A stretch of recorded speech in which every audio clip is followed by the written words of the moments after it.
Shaosheng smile करते हुए dinner के लिए आती है। युआनशेन उठता है और दूसरी जगह बैठने को कहता है। शाओशेंग लुयाओ से दूर बैठती है। यहाँ सभी एक दूसरे को टोस्ट देते हैं, पीस और स्टेबिलिटी को लेकर।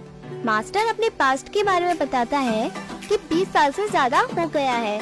मुझे एम्परर ली ने हार्म किया था, इसलिए मुझे अपना घर छोड़ना पड़ा और उसे इस दुनिया में इधर उधर जाना पड़ा। वह शाओशेंग को अपनी कहानी बताने को कहता है। शाओशेंग पूछती है कि क्या ये आपकी स्टोरी है? मास्टर मना करता है और कहता है ये स्टोरी किसी को बताने की जरूरत नहीं है। मास्टर बताता है कि बहुत साल पहले एरिस्टोक्रेटिक यंग मास्टर थे जिसके फादर जल्दी चले गए, बट वो बहुत टैलेंटेड था। बाद में वो बहुत फेमस हुआ, सभी उसे एडमायर करते थे, बट उसकी एक बचपन से ही फियांसी थी। अनफॉर्चुनेटली उस यंग मास्टर को लगा कि उसकी फियांसी उसके लायक नहीं है क्योंकि वो बहुत ऑर्डिनरी दिखती थी। यहाँ चेंगजी शिनुआ के बाल बनाते हुए कहता है कि उसने एक प्रिस्क्रिप्शन ढूंढा है जिससे तुम और खूबसूरत बन जाओगी। वो उसे ट्राई करने को कहता है। शिनुआ कहती है कि मैं ऑर्डिनरी दिखती हूँ, इन सब का क्या बेनिफिट है? आप इन सब पे ध्यान ना दें। वो पूछती है क्या तुम रिग्रेट करते हो मेरी जैसी अगली वुमन से शादी करके? चेंगजी कहता है कि अगर मैं लुक्स पे फोकस करता तो मैं खुद का मेकअप करके खुद से ही शादी कर लेता, फिर तो मुझसे ज्यादा सुंदर हो ही नहीं सकता था। शिनहुआ मुस्कुराती है और कहती है वांग फुई को ये सब दिखा ही नहीं, उस वक्त वो मुझसे शादी करने के लिए तैयार ही नहीं था। चेंगजी उसके बारे में बात करने को मना करता है और कहता है वो तो अंधा था और अनग्रेटफुल पर्सन था। जब फैमिली को उसकी सबसे ज्यादा जरूरत थी वो उन्हें छोड़कर भाग गया था।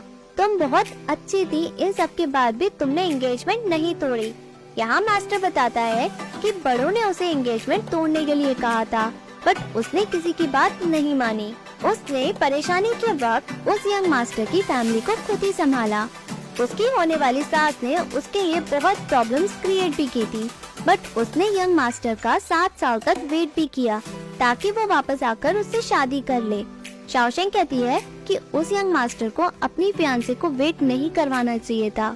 बुई कहता है कि सब किस्मत की बात है, अगर डेस्टिनी ने चाहा तो वो दो लवर्स को अलग नहीं कर सकते। युआनशेन कहता है कि शाओशेंग बहुत मतलबी है। वो शाओशेंग से पूछता है कि अगर उसकी जिंदगी में लुयाओ नहीं आता क्या वो अपने लवर का वेट करती? शाओशेंग कहती है कि मैं तो बहुत मतलबी हूँ, मैं पूछना चाहती हूँ कि आप ऐसी सिचुएशन में होते तो क्या करते?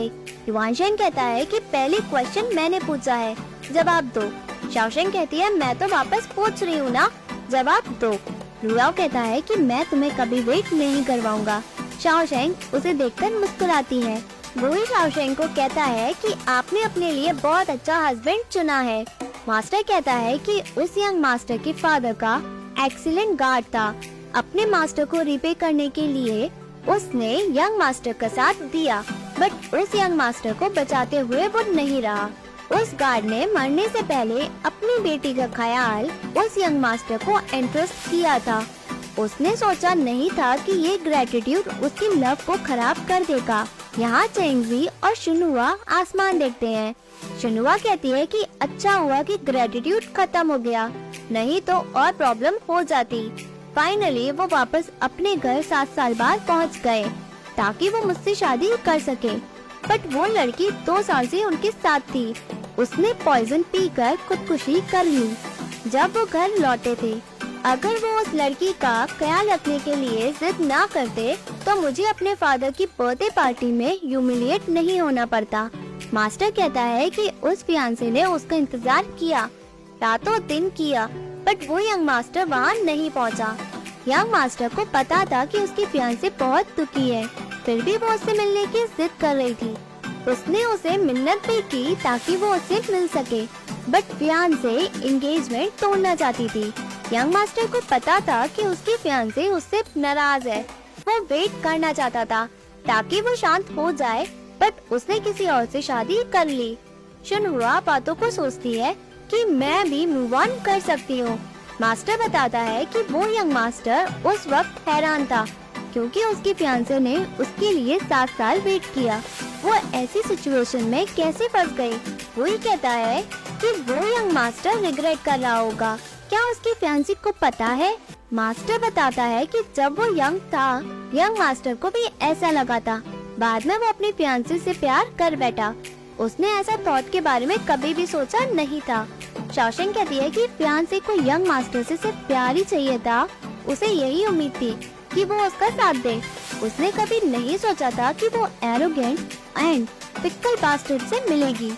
सभी उसे देखते हैं। शॉशैंक मास्टर से क्वेश्चन पूछती है, अगर आप यंग मास्टर होते तो आप अपनी फियांसे को बचाते या उस लड़की को? वो भी यही क्वेश्चन मास्टर से पूछता है। युआन शैन वुई को रोकते हुए पूछता है कि अगर आप इस सिचुएशन में होते तो क्या करते? शॉशैंक युआन शैन को मीन बुलाती है। वुई कहता है कि अगर मैं यंग मास्टर की जगह होता तो मैं अपनी फियांसे को पहले बचाता। अगर मैं उस लड़की के साथ होता तो मैं अपनी फियांसे को खो देता। अगर यंग मास्टर को फियांसे से प्यार था, वो उसे परेशानी में छोड़कर नहीं जाता। मास्टर पूछता है, क्या हम उस लड़की को मरने देते? लुयाओ कहता है, चाहे कुछ भी हो, मैं पहले शॉशैंक को बचाता। शॉशैंक लुयाओ से कहती है कि तुम बहुत अच्छे हो, मुझे पता है मुझे कभी अकेला तुम नहीं छोड़ोगी। युआन शैन शॉशैंक की बातों को अटैक करता है। तभी वुई युआन शैन की बातों को टोकता है और कहता है कि उसने पॉइजन लिया था। कुछ भी हो नहीं सकता क्योंकि वो मर चुकी थी। उसकी शादी किसी और से हो सकती थी। आप सभी को एक जैसा ट्रीट कैसे कर सकते हो? शॉशैंक वुई की बातों से एग्री करती है और अपने फादर का एग्जाम्पल देती है। वो कहती है कि उन्होंने भी बहुत सी लड़ाई लड़ी है। अगर ऐसा होता तो हर लड़की मेरे फादर से शादी करती। मास्टर कहता है, अगर वो यंग मास्टर उसे पहले भेज देता। शॉशैंक बीच में बोलती है कि जर्नल लिंग ने जो भी कहा है वो सही है। इससे वो अपने लवर से कभी भी अलग नहीं होती। शॉशैंक लुयाओ को देखकर हंसती है। वुई कहता है कि फियांसे यंग मास्टर का प्यार नहीं देख पाई। उसे बिलीव नहीं हुआ कि यंग मास्टर को उस लड़की से प्यार नहीं था। दोनों को एक दूसरे पे ट्रस्ट नहीं था। फियांसे ने शादी तोड़ी ताकि वो दोबारा ह्यूमिलिएट ना हो। शॉशैंक घूमती है। वुई उसके सामने आता है और कहता है कि बाहर मत रहो, नहीं तो तुम्हारी तबीयत दोबारा खराब हो जाएगी। वो उसे कोट देता है। शॉशैंक मना करती है।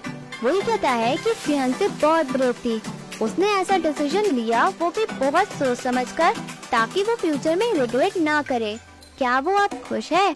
शॉशैंक कहती है वो अब बहुत खुश है।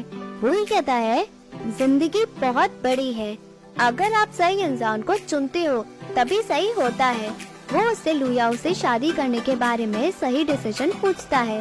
तभी लुयाओ वहाँ आता है। शॉशैंक लुयाओ के पास चली जाती है। लुयाओ कहता है कि वो उसके लिए कोट लाया है ताकि उसे सर्दी ना लगे। वो अपने हाथों का कोट देखता है और वहाँ से चला जाता है और एपिसोड यहीं एंड होता है। Hey viewers, if you like this video, please like, share and subscribe this channel. Thank you.